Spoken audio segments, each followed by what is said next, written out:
Une fusillade vient d'éclater dans le centre-ville de Marseille. Ils nous disent qu'il y a beaucoup de monde sur place, donc on va envoyer un équipage, une brigade canine, attention au trottoir. La commissaire Fontaine et son équipe se rendent sur place. Allez, tout le monde débarque. Les premières minutes sont cruciales pour recueillir un maximum d'éléments. Où est-ce que ça s'est passé? Vous avez trouvé le fameux témoin, c'est le jeune là? On va rubaliser déjà. Il faut protéger la scène de crime, interroger les premiers témoins et tenir les curieux à distance. Notre caméra également. Eh bien, il va falloir sortir du périmètre. Car derrière ce paravent, un jeune homme de 23 ans est entre la vie et la mort. Les marins-pompiers tentent de le réanimer. En vain. Sa famille assiste impuissante à son décès. L'enquête démarre. Toutes les hypothèses sont envisagées. Après, est-ce que c'est des gens qui se connaissent? Est-ce que c'est un contrat? Les investigations diront si ce jeune homme est une nouvelle victime de la guerre entre narcotrafiquants à Marseille. Elle a déjà fait 8 morts depuis le début de l'année. Voici la femme qui veille sur les nuits des Marseillais. La commissaire générale Béatrice Fontaine. Elle a accepté de nous faire vivre son quotidien, parfois tendu. Alors avant chaque départ en mission, elle vérifie son matériel. Donc on a tout un équipement. Alors pour moi c'est pesant parce que l'équipement il fait 14 kilos. Donc 14 kilos c'est le quart de mon poids quand même. Posée, déterminée, cette femme de terrain commande près de 400 policiers chaque nuit. Je note tapage, nocturne. Elle gère toutes les affaires délicates jusqu'à 6 h du matin. Des nuits intenses, à chaque fois différentes, où il peut y avoir jusqu'à 2000 appels par soirée. Et vous me dites la consommation de stupéfiants? On requiert une marque de stupéfiants. La lutte contre le trafic de drogue. Voilà ce qui occupe une bonne partie des nuits de la commissaire. L'équipage part rapidement sur un point de deal démantelé, qui se serait réorganisé. Attention, attention, attention. À leur arrivée dans cette cité sensible des quartiers nord, ils sont immédiatement repérés par les guetteurs. Avec ce cri, les petites mains du trafic alertent les dealers de l'arrivée des forces de l'ordre. Les policiers entrent dans la cité. La tension est palpable. À tout moment, ils peuvent recevoir des objets lancés depuis les étages. Elle est condamnée, la porte? Elle est condamnée. Un jeune homme est interpellé. Son identité vérifiée. Il était mieux ranger le téléphone. Connu des services. Ouais. Connu des services, il est fouillé. Mais les policiers ne trouvent rien sur lui. Sauf qu'à quelques mètres de là. Oh là là là là. C'est l'emballage de plusieurs savonnettes de résine de cannabis. Là, ça vend pas à la barrette. Hein.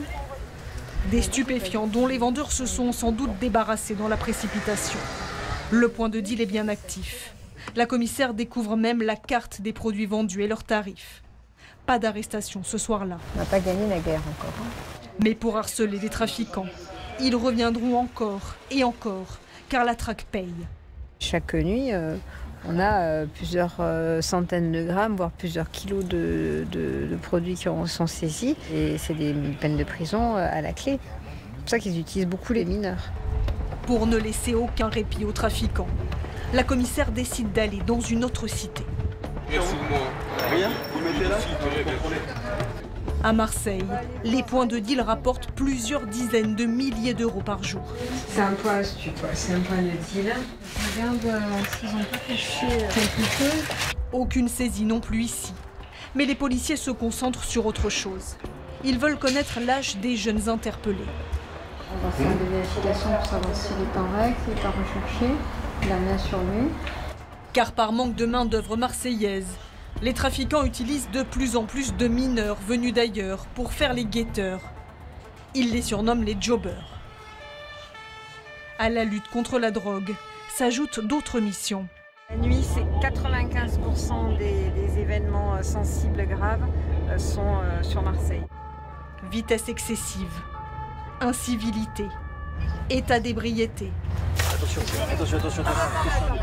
Les policiers du service de nuit sont sans cesse sollicités. On te ramène au commissariat.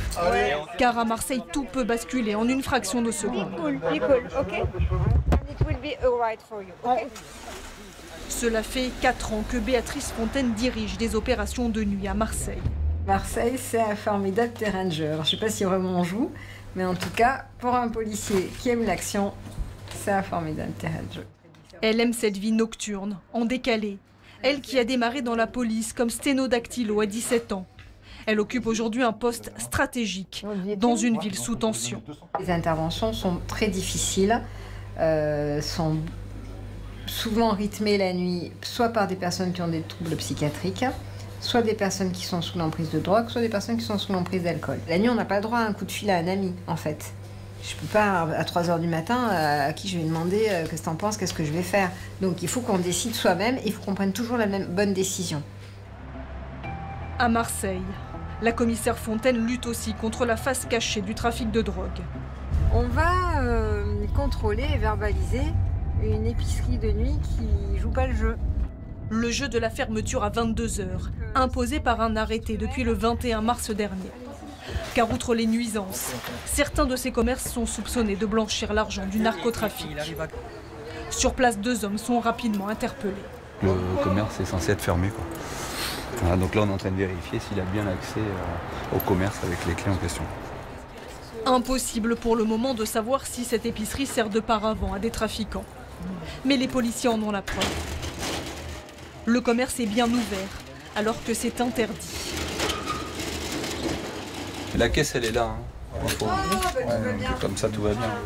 Autre preuve, ces transactions réalisées au-delà de l'horaire de fermeture. 1h58. Il n'y a personne. Arrêtez, c'est ridicule. Merci.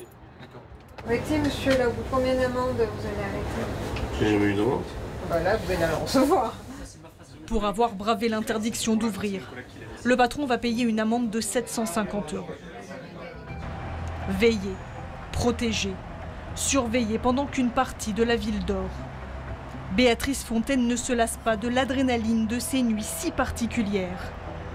Le jour s'est levé. La commissaire et son équipe terminent leur service. Béatrice Fontaine reviendra ce soir pour une nouvelle nuit d'intervention à Marseille.